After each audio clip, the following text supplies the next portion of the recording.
পিটুন খাওয়ার মতো কাজ করলে পিটুন খাওয়া লাগবে না। আন্দোলনের পর থেকে একটাও মানে করেন যে মার্কেট ধরে রাখার মতো কোনো কাজ করা যাচ্ছে।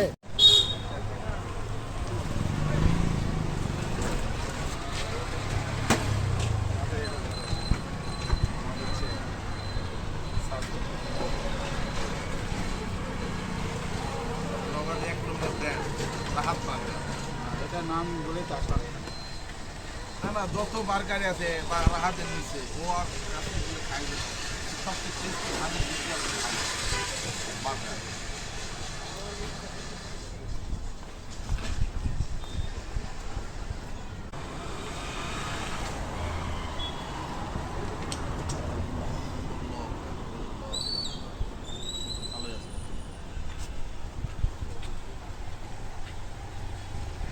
বাইট করেন।